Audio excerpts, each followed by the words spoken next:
अस्सलाम वालेकुम। उम्मीद है आप सब लोग खैरियत से होंगे। अपनी पिछली वीडियो में मैंने अपने बारे में और अपने इस YouTube के बारे में आप लोगों को शॉर्ट सा इंट्रोडक्शन दिया था। आज इस वीडियो में मैं एक ऐसी बीमारी के बारे में बताऊंगी जो हमारी औरतों का दर्द सर बनी हुई है और अक्सर माएँ इस बीमारी को लेके अपनी बेटियों के लिए बहुत परेशान रहती हैं। इस बीमारी का नाम है पॉलीसिस्टिक ओवेरियन डिजीज़। वैसे तो पीसीओ एक बहुत वास्ट वसी टॉपिक है, तो मैंने यही ठीक समझा कि मैं इसको डिफरेंट वीडियोस में डिवाइड करूँगी, क्योंकि मैं एक ही वीडियो में इसके बारे में बात नहीं कर सकती। अगर करूँगी तो मेरी वीडियो बहुत लंबी हो जाएगी। आज जिन तीन चीज़ों के बारे में हम बात करेंगे वो मेरी पेशेंट्स भी मुझसे बहुत पूछती हैं। पहले कि जो पॉलीसिस्टिक ओवेरियन डिजीज़ है, इसको पानी वाली थैलियाँ क्यों कहा जाता है या पानी वाली थैली वाली बीमारी क्यों कहा जाता है।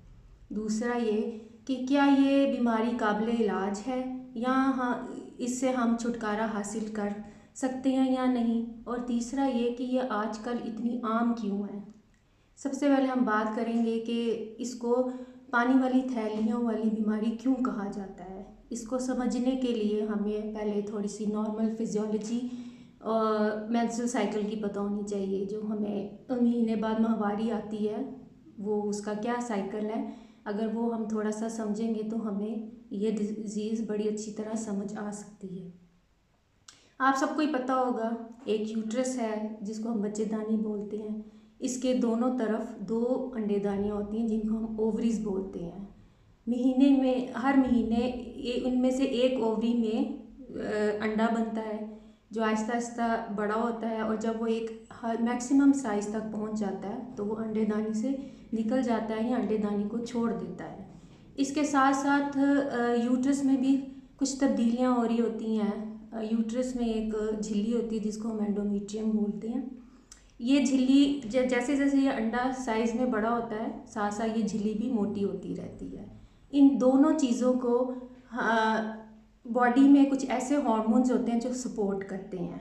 उन हार्मोन्स की वजह से जो एग या अंडे का साइज़ है वो भी बढ़ता रहता है और साथ साथ एंडोमेट्रियम भी मोटी होती रहती, थिक होती रहती है। जब ये अंडा अपने मैक्सिमम साइज़ तक पहुंच जाता है तो ये फिर अंडेदानी को छोड़ देता है या अंडे से निकल जाता है। मेडिकल टर्म्स में इस प्रोसेस को ओवुलेशन बोलते हैं। ओवुलेशन के बाद दो ही चीज़ें हो सकती हैं, या तो हमल ठहर सकता है, अगर हमल नहीं ठहरता तो ये अंडा या जो ये एग है ये ज़ाया हो जाता है। अगर ये अंडा ये एग ज़ाया हो जाए तो फिर जो हार्मोन्स लेवल्स होते हैं वो नीचे आना शुरू हो जाते हैं। जैसे ही वो नीचे आना शुरू हो जाते हैं तो जो एंडोमेट्रियम है या कोई झिल्ली है यूट्रस में, उसको ये हार्मोन सपोर्ट कर रहे होते हैं। जब उनका लेवल नीचे आता है हार्मोन्स का तो ये एंडोमेट्रियम झिल्ली जो है ब्रेक होना शुरू हो जाती है और ये टूटना शुरू हो जाती है, और फिर हम जिसको हम कहते हैं कि मेंसेस आ गए हैं, और ये मेंसेस के थ्रू जिस्म से बाहर निकल जाती है। ये तो है नॉर्मल फिजियोलॉजी। अब पीसीओ की पेशेंट्स में क्या होता है। पीसीओ की पेशेंट्स में ये जो मैंने हार्मोन्स बताए हैं ना, ये अनबैलेंस हो जाते हैं। जब ये अनबैलेंस होते हैं तो ये सारे प्रोसेस को डिस्टर्ब कर देते हैं। पीसीओ में भी हर महीने इसी तरह अंडा बनता है अंडेदानी में, लेकिन वो अंडा मैक्सिमम साइज़ तक नहीं पहुंचता। अगर वो मैक्सिमम साइज़ तक नहीं पहुंचेगा तो वो फिर अंडेदानी को छोड़ता नहीं है या अंडेदानी से निकलता नहीं है, जिसको हम ओवुलेशन बोलते हैं। हमारी ओवुलेशन नहीं होती, उसकी वजह से होता है वो अंडे जो उनसे वो छोटा ही रह जाता है और बच्चेदानी के अंदर ही रह जाता है। इसकी मिसाल आप ऐसे भी ले सकते हैं कि गुब्बारा होता है छोटा सा, जब उसमें आप हवा भरते हैं तो वो आहिस्ता आहिस्ता बड़ा होना शुरू हो जाता है। वो इसलिए बड़ा होता है कि जो आप हवा उसके अंदर भर रहे हैं उसने उसको अकोमोडेट करना है। इसी तरह ओवरीज हमारी छोटी होती हैं, जब उसमें अंडे जमा होने शुरू हो जाते हैं वो अंडे जो उसको नहीं छोड़ते हैं, अंडेदानी से नहीं निकलते, तो ओवरीज का साइज़ बड़ा होना शुरू हो जाता है। वो इसलिए बड़ा होना शुरू हो जाता है कि उन्होंने इन जो छोटे छोटे जो अंडे हैं इसको अकोमोडेट करना है। तो जब हम इन ख़वातीन का जिनको पीसीओ होता है, इनका जब हम अल्ट्रासाउंड करते हैं तो हमें इनकी ओवरीज बहुत बड़ी बड़ी नज़र आती हैं और उसके अंदर हमें छोटे छोटे से ये एग्स और अंडे नज़र आते हैं, और ऐसे ही लगता है जैसे छोटी छोटी पानी की थैलियाँ हैं। कभी कभार ये पानी की थैलियाँ अंडों के किनारों पे जाके इकट्ठी हो जाती हैं और एक नेकलेस शेप या हार्ट शेप की अपीयरेंस भी देती हैं। इसलिए हम इनको पॉलीसिस्टिक ओवरीज कहते हैं, या हम इनको कहते हैं कि ये पानी वाली थैलियों की बीमारी है, या आपको पानी वाली थैलियाँ बन गई हैं। दूसरा जो इसका सवाल जो सबसे ज़्यादा मेरे से मरीज़ पूछते हैं वो ये कि क्या ये बीमारी ठीक हो सकती है, क्या इससे हम छुटकारा हासिल कर सकते हैं। तो इसका जवाब ये है कि मुकम्मल तौर पे आप इससे छुटकारा नहीं हासिल कर सकते। अब रीसेंट स्टडीज़ ये शो करती हैं कि ये बीमारी हमारे जीन्स में प्रेजेंट होती है। जब कोई बीमारी जीन्स में प्रेजेंट होती है तो उससे आप मुकम्मल तौर पे छुटकारा हासिल नहीं कर सकते। और अब तो ये भी कहा जा रहा है कि ये जो पीसीओ है ये फैमिलीज़ में रन करती है। फैमिली में इस तरह रन करती है, अगर एक माँ को पीसीओ है तो उसकी बेटी को पीसीओ हो सकता है, आगे से उसकी बेटी की बेटी को भी पीसीओ हो सकता है। तो ये बीमारी फैमिली में रन करती है और जीन्स में शामिल होती है।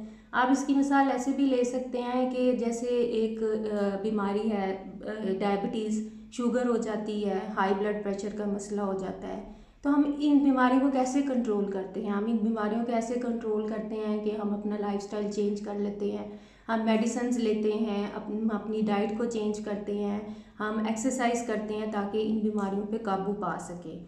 तो आप समझे पीसीओ की बीमारी भी कुछ ऐसी ही बीमारी है जिस पर हम काबू पा सकते हैं, लेकिन मुकम्मल तौर पे इसका इलाज नामुमकिन है। काबू इस तरह पा सकते हैं, हम अपना लाइफस्टाइल चेंज कर सकते हैं, अपनी डाइटरी हैबिट्स चेंज कर सकते हैं, कुछ मेडिसिन्स होती हैं जो हेल्प करती हैं इसको मैनेज करने में। बहरहाल जो इसकी डिटेल है कि मैनेजमेंट की, कि इसको हम कैसे कंट्रोल कर सकते हैं, इसकी मैनेजमेंट क्या है, ये मैं बाद की वीडियो में जब ये डिस्कशन होगी तो उसमें डिटेल में बताऊँगी। तो इसका ये है कि ये जो बीमारी है इसलिए आपको सारी ज़िंदगी ही इस पर कंट्रोल रखना पड़ता है। मेरे पास बहुत सी पेशेंट्स आती हैं, कहती हैं हमने 3 महीने दवाई खाई, हम बिल्कुल ठीक हो गए, जब हमने दवाई छोड़ी तो हमें दोबारा से प्रॉब्लम स्टार्ट हो गई हैं।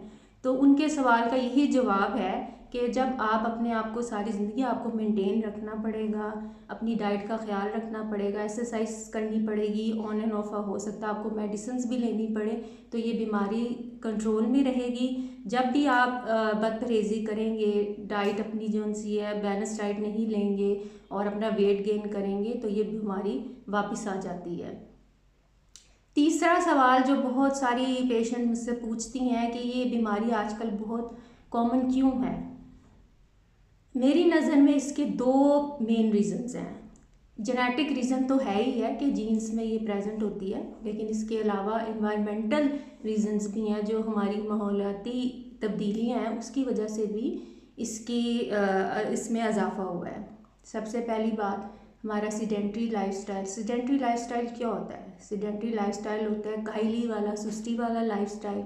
दूसरा जो एकदम एब्रप्टली हमारे डाइटरी हैबिट्स में चेंज आया है।